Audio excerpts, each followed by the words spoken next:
Hello dear student, welcome back to Samarpan एक पहल। Welcome back बच्चों। गणतंत्र दिवस के इस पावन अवसर पर आप सभी को 72वें गणतंत्र दिवस की हार्दिक शुभकामनाएं। और मैं आशा करता हूं आप लोग अपने आने वाले एग्जाम में बहुत ही अच्छे नंबरों से उत्तीर्ण होंगे। वीडियो शुरू करने से पहले यदि अभी तक आप चैनल पर नए हैं तो चैनल को सब्सक्राइब कर लीजिए, और यदि आपको हमारा वीडियो अच्छा लगे तो वीडियो को शेयर एवं लाइक कर दीजिए। तो चलिए वीडियो शुरू करते हैं।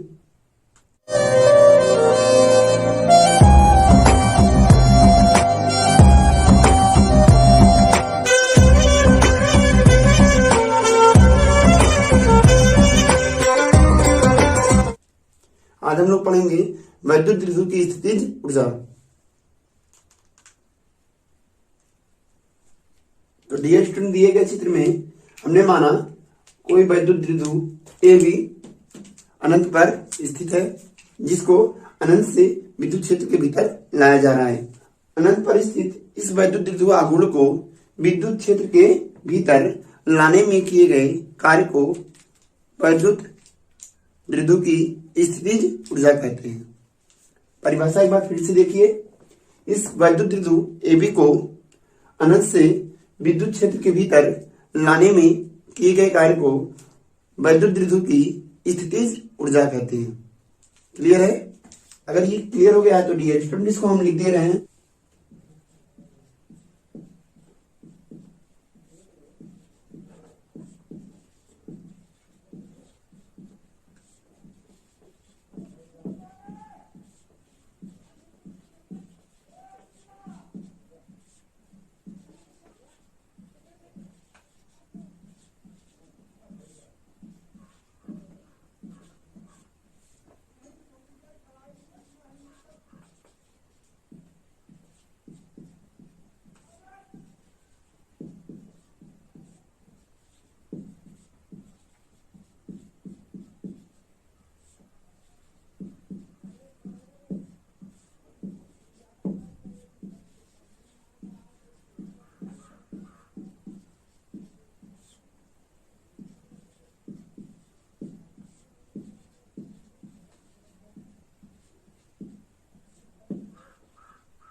ठीक है,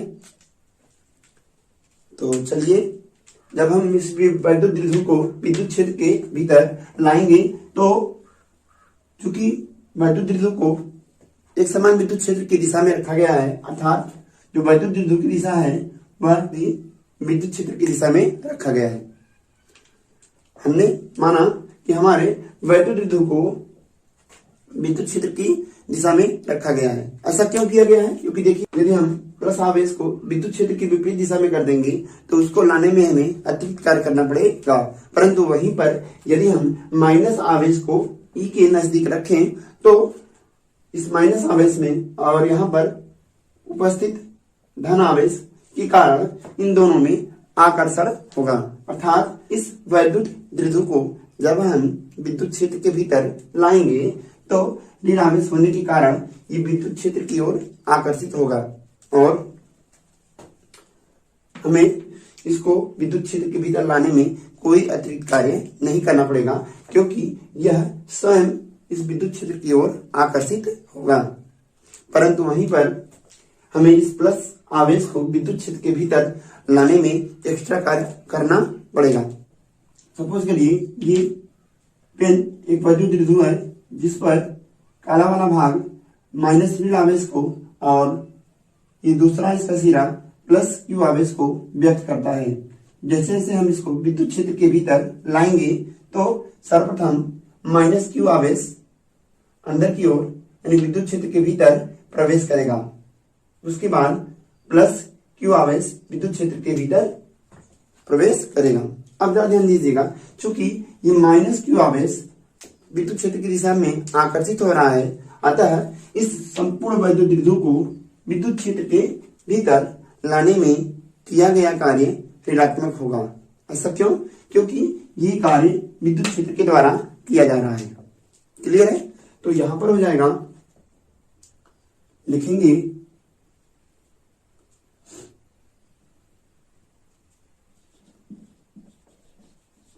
वैद्युत द्विध्रुव को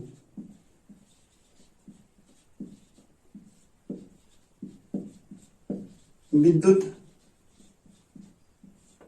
क्षेत्र के भीतर लाने में किया गया कार्य, सपोज करिए इस वैद्युत द्विध्रुव को विद्युत क्षेत्र के भीतर लाने में किया गया कार्य W1 बराबर हो जाएगा बल गुणे विस्थापन। तो चूंकि माइनस क्यू आवेश को विद्युत क्षेत्र के भीतर लाने में किया गया कार्य ऋणात्मक है, अतः हम जानते हैं बल बराबर होता है QE। तो यहां पर ये कार्य क्या हो जाएगा, यहां पर ये लगने वाला बल आकर्षी है, इसलिए यहां पर माइनस चिन्ह होगा। ध्यान दीजिए, ये माइनस क्यू आवेश विद्युत क्षेत्र की ओर आकर्षित हो रहा है, अतः यहाँ पर किया गया कार्य क्या होगा, ऋणात्मक होगा। अर्थात यहाँ पर बल जो रहेगा वह माइनस QE होगा गुणे विस्थापन। विस्थापन कितना होगा डियर स्टूडेंट? देखिए इन दोनों आवेशों के बीच विस्थापन 2a है, तो यहाँ पर विस्थापन की जगह पे कितना हो जाएगा 2a। तो W1 बराबर हो जाएगा माइनस 2QA इंटू E, परंतु 2AQ बराबर होता है P। तो इस प्रकार यहां पर W1 बराबर हो जाएगा माइनस PE। इसको हम समीकरण नंबर 1 दे देते हैं।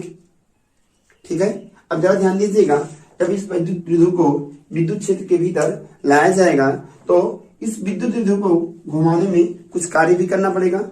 हम जानते हैं वैद्युत द्विध्रुव को घुमाने में जो किया गया कार्य होता है वो W बराबर होता है PE कोष्ठक में cos θ1 माइनस cos θ2। अब जरा ध्यान दीजिए डियर स्टूडेंट, तो हम लिखेंगे वैद्युत द्विध्रुव को विद्युत क्षेत्र के भीतर लाकर घुमाने में किया गया कार्य।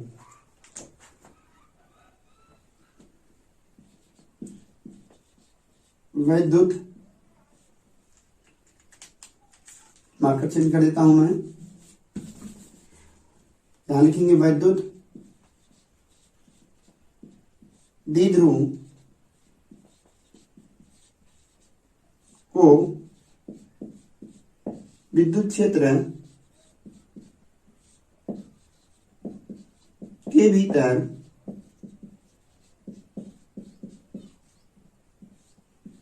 घुमाने में किया गया कार्य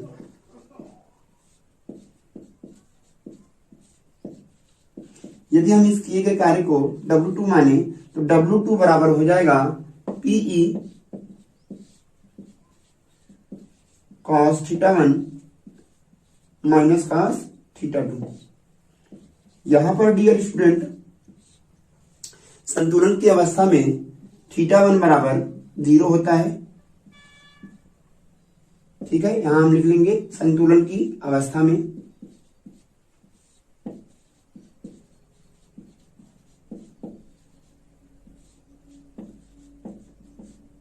तथा θ2 बराबर हो जाएगा थीटा। तो यहां से W2 बराबर आ जाएगा PE कोष्ठक में cos θ1 की जगह पे 0 अंश हो जाएगा माइनस cos θ2 की जगह पे थीटा हो जाएगा। आगे से सॉल्व करेंगे, W2 बराबर आएगा PE कोष्ठक में कॉस जीरो अंश का वैल्यू 1 होता है तो हो जाएगा 1 माइनस कॉस थीटा। क्लियर है? चलिए आगे बढ़ते हैं। तो लिखेंगे इसको हम समीकरण 2 मान लेते हैं। अब हम लिखेंगे वैद्युत द्विध्रुव को वैद्युत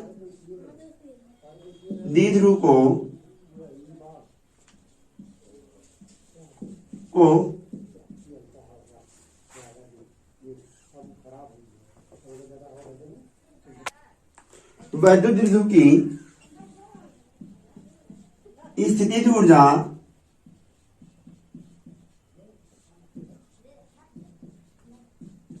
वैद्युत द्विध्रुव द्वारा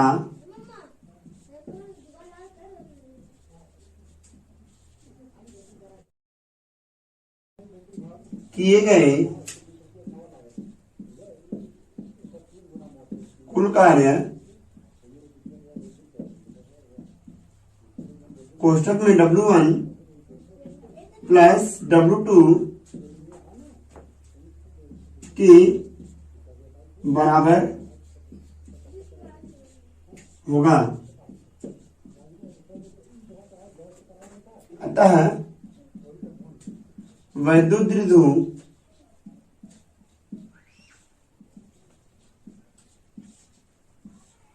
की स्थितिज ऊर्जा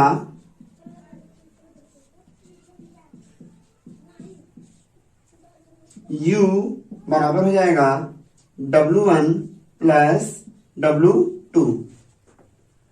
समीकरण 1 और 2 से देखिए, समीकरण 1 और समीकरण 2 से हम W1 और W2 का मान रख देंगे।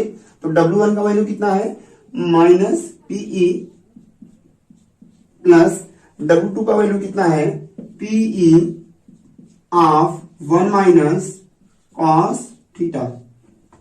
ब्रैकेट तोड़ेंगे डियर स्टूडेंट तो ये आएगा माइनस PE प्लस, यहां पे देखिए ब्रैकेट टूट रहा है तो ये अंदर गुणा हो जाएगा, PE का गुणा 1 में होगा तो ये आएगा PE, यहां पर देखिए प्लस माइनस मिलकर क्या हो जाएगा माइनस, PE का गुणा कॉस थीटा में ये आएगा PE कॉस थीटा। तो ये minus PE plus PE cancel हो जाएगा तो U बराबर हो जाएगा minus PE cos theta. Clear है? ये वैद्युत द्विध्रुव की स्थितिज ऊर्जा का परिणामी मान है। ठीक है, अब यहां पर 3 स्थितियां संभव हो सकती हैं। स्थिति फर्स्ट, जब वैद्युत द्विध्रुव को 0 अंश पर घुमा दिया जाए अर्थात विद्युत द्विध्रुव को अच्छी स्थिति पर ही रखा जाए। स्थिति सेकंड, जब वैद्युत द्विध्रुव को एक समान विद्युत क्षेत्र के लंबवत दिशा में रख दिया जाए। और नंबर 3, जब वैद्युत द्विध्रुव को एक समान विद्युत क्षेत्र के विपरीत दिशा में अर्थात 180 अंश पर रख दिया जाए। ये तीनों स्थितियां आप लोग कर लेंगे। यहाँ पर मैं लिख दे रहा हूं, पहली स्थिति होगी थीटा बराबर 0 अंश, दूसरी स्थिति होगी थीटा बराबर 90 अंश और तीसरी स्थिति होगी थीटा बराबर 180 अंश। ठीक है, तो डियर स्टूडेंट मैं वेट कर रहा हूं आपका कमेंट्स बॉक्स में। आप मुझे बताइए कि किस स्थिति में किया गया कार्य अधिकतम होगा। इस वीडियो में इतना ही, मिलते हैं अगले वीडियो में। तब तक के लिए कीप लर्निंग एंड जय हिंद। अब देख लेते हैं कुछ विशेष स्थितियां। सर्वप्रथम यहाँ पर हम E का वैल्यू रख देंगे डियर स्टूडेंट, तो मिल जाएगा हमें U बराबर माइनस PE। हम जानते हैं E का वैल्यू कितना होता है 1/4 पाई एप्सिलॉन 0 इंटू Q/R3। तो यहाँ पे देखिए ध्यान से, मैं ऊपर लिख दे रहा हूं, ऊपर दिख रहा है आप लोगों को। E का वैल्यू जो होता है वह होता है 1/4 पाई एप्सिलॉन 0 इंटू Q/R²। ये वैल्यू हम यहाँ पर पुट करेंगे तो हमें मिल जाएगा माइनस PE इंटू Q/, ये वैल्यू रख रहे हैं 4 पाई एप्सिलॉन 0 इंटू R²। इन दोनों फार्मूलों को आप लोग याद रखिएगा। इन दोनों फार्मूलों को याद रखिएगा। अब हम आगे बढ़ेंगे। यहां पर कुछ चीजें हम लोग लिख लेते हैं महत्वपूर्ण तथ्य में। u का मात्रक जूल होता है तथा इसका बीमीय सूत्र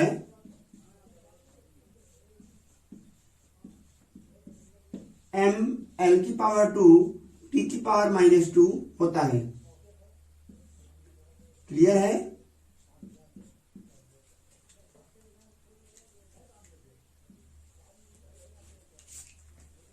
क्लियर है? आगे बढ़ते हैं। विशेष स्थितियां।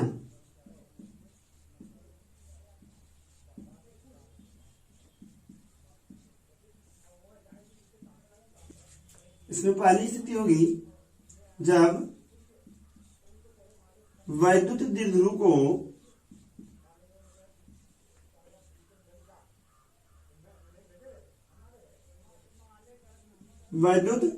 को अस्थायी संतुलन से, डियर स्टूडेंट, अस्थायी संतुलन का मतलब होता है थीटा बराबर 0 अंश। ठीक है? थीटा बराबर 0 अंश से थीटा बराबर 0 अंश तक विस्थापित किया जाता है। विस्थापित किया जाता है।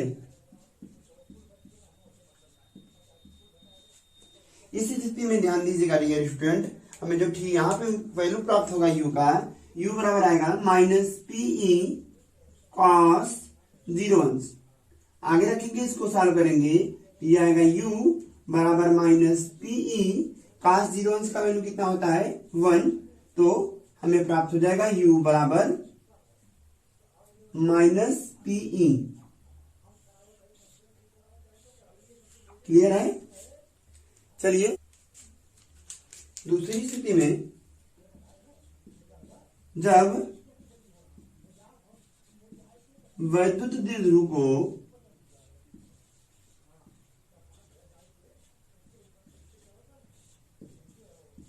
अस्थायी संतुलन से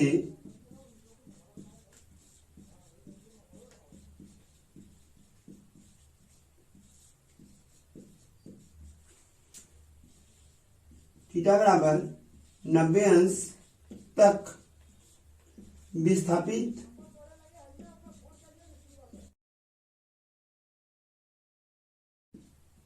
जाता है। तो डियर स्टूडेंट, यहां पर देखिए u बराबर कितना हो जाएगा 90, यहाँ पे थीटा का वैल्यू 90 अंश हो जाएगा, तो u बराबर प्राप्त हो जाएगा -pe cos 90 डिग्री। और आप जानते हैं cos 90 डिग्री का वैल्यू 0 होता है, तो u बराबर हो जाएगा -pe गुणे 0, और फाइनली ये प्राप्त होगा u बराबर 0। ठीक है?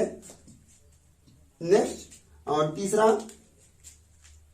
तीसरा और अंतिम है, जब वैद्युत द्विध्रुव को अस्थायी संतुलन से 180 अंश तक विस्थापित कर दिया जाता है। हम ऊपर लिख दे रहे हैं। ठीक है? यहां पर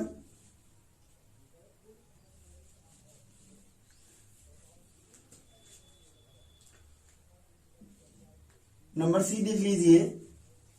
लिखेंगे, जब वैद्युत द्विध्रुव को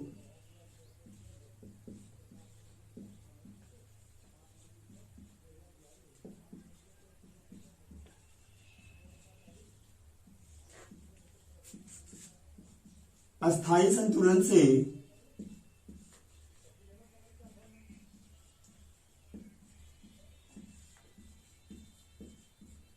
थीटा बराबर 180 अंश तक विस्थापित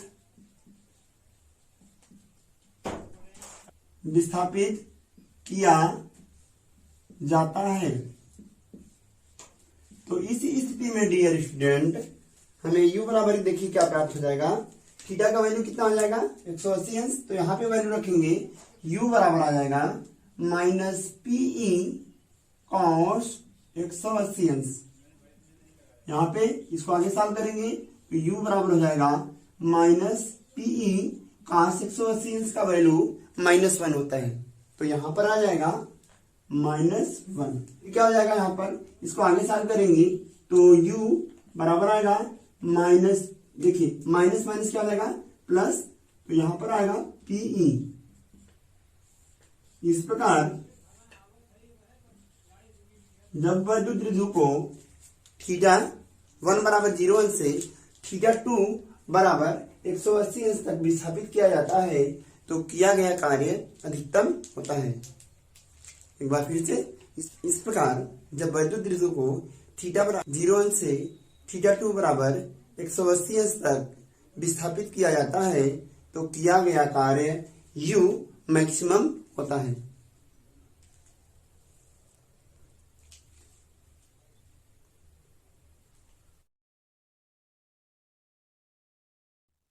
अगली हेडिंग है दो वैद्युत द्विध्रुवों की पारस्परिक वैद्युत स्थितिज ऊर्जा।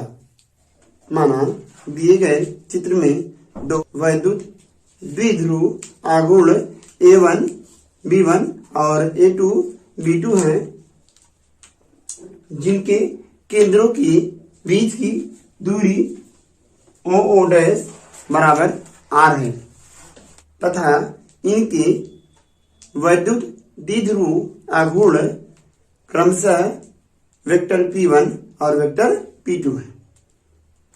ठीक है, ये चीज लिख लेते हैं। माना कोई निकाय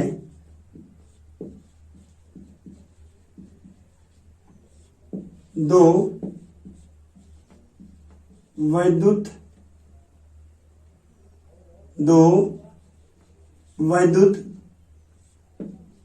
द्विध्रुवों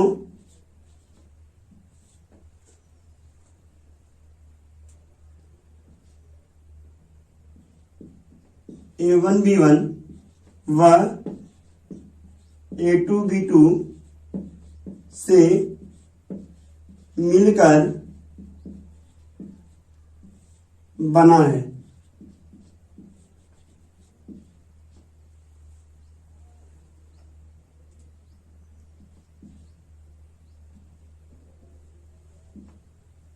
दोनों वैद्युत द्विध्रुवों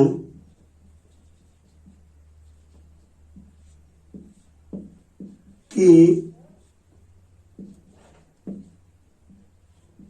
केंद्रों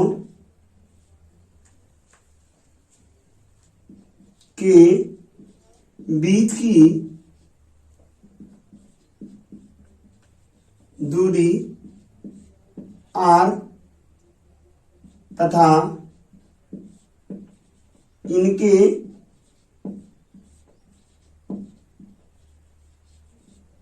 वैद्युत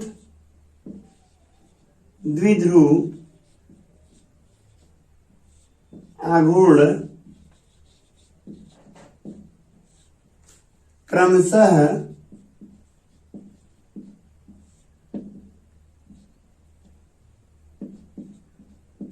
वेक्टर P1 व वेक्टर P2 हैं।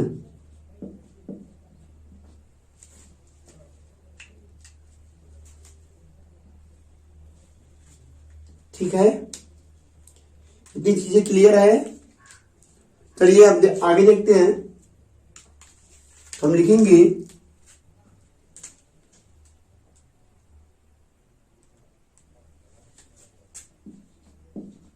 वैद्युत द्विध्रुव A1 B1 के कारण उत्पन्न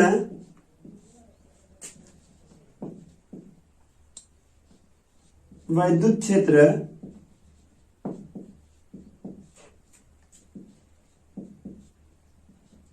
E1 बराबर हो जाएगा 1/4 पाई एप्सिलॉन 0 2P1 अपान R क्यूब। क्लियर है। ये कैसे निकलेगा? हम जानते हैं कि वैद्युत द्विध्रुवों की अक्षीय रेखा पर विद्युत क्षेत्र की तीव्रता के लिए व्यंजक होता है 1/4 पाई एप्सिलॉन 0 2p1/r³। क्लियर है? तो इसी प्रकार हम लिखेंगे वैद्युत द्विध्रुव A2B2 के कारण उत्पन्न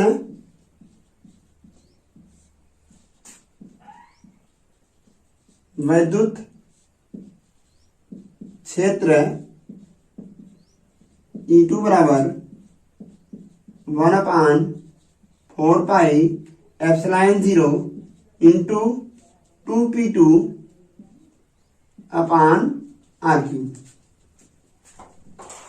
तो अब डियर स्टूडेंट जरा ध्यान दीजिएगा, यदि हम वैद्युत द्विध्रुव A1B1 को अस्थायी संतुलन में माने और वैद्युत द्विध्रुव A2B2 को वैद्युत द्विध्रुव A1B1 के नजदीक लाएं, तो वैद्युत द्विध्रुव A2B2 को A1B1 के नजदीक लाने में किया गया कार्य ही हमारा अभिष्ट वैद्युत स्थितिज ऊर्जा होगा। फिर से समझ लीजिए, यदि हम वैद्युत द्विध्रुव A1B1 को स्थिर माने तो वैद्युत द्विध्रुव A2B2 को वैद्युत द्विध्रुव A1B1 के पास लाने में किया गया कार्य ही इन दोनों वैद्युत द्विध्रुवों की पारस्परिक वैद्युत स्थितिज ऊर्जा होगा। क्लियर है? तो हम कहेंगे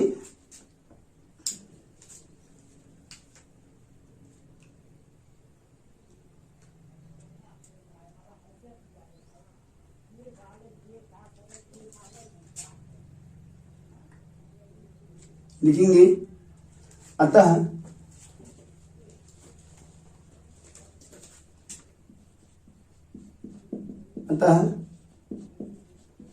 दोनों वैद्युत द्विध्रुवों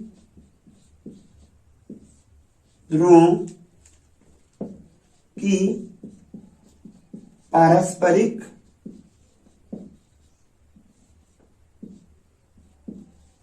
स्थितिज ऊर्जा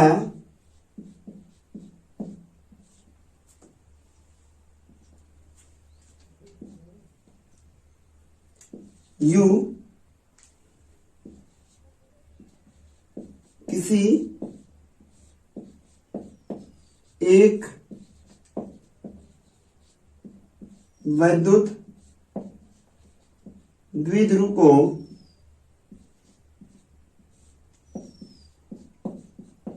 दूसरे द्विध्रुव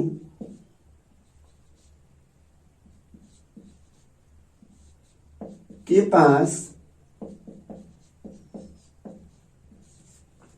ले जाने में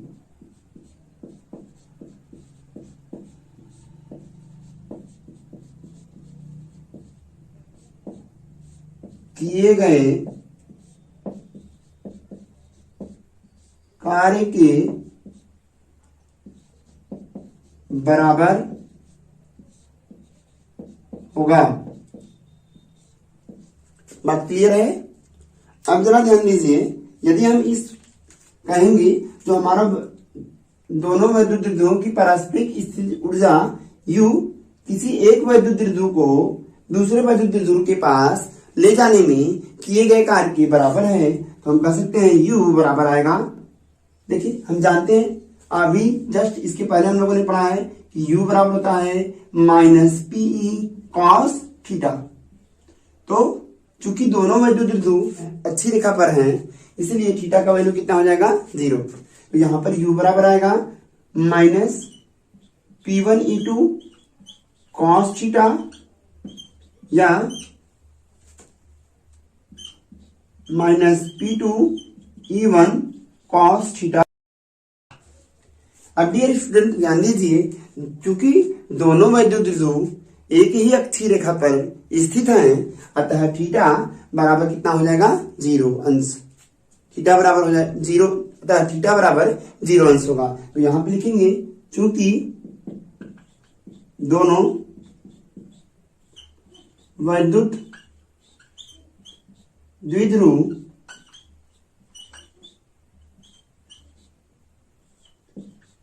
एक ही अक्षीय रेखा पर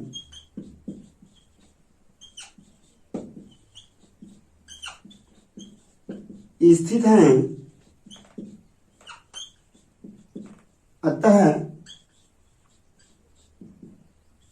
थीटा बराबर 0 अंश हो जाएगा।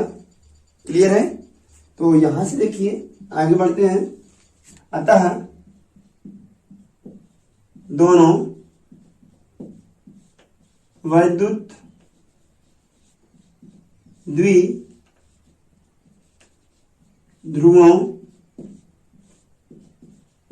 की पारस्परिक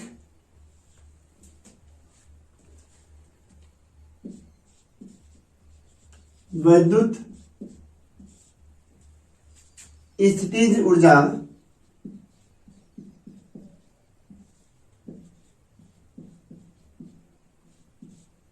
U बराबर आएगा। देखिए यहां पर हम E2 या E1 का वैल्यू रखेंगे, तो यहां पे हम इसी को ले रहे हैं। यहां पे आएगा U बराबर माइनस P। ध्यान दीजिएगा, E2 का वैल्यू रखेंगे। E2 का वैल्यू कितना है? 1/4 पाई एप्सिलॉन 0। यहां पे देखिए 1/4 पाई epsilon 0 into 2P2 upon R cube into cos 0 अंश। डियर स्टूडेंट, हम जानते हैं कॉस 0 अंश का वैल्यू 1 होता है। तो फाइनली यहां पर हमें प्राप्त हो जाएगा U बराबर, देखिए माइनस, इसका ऊपर गुणा हो जाएगा 2P1P2 upon 4 pi epsilon 0 into R cube.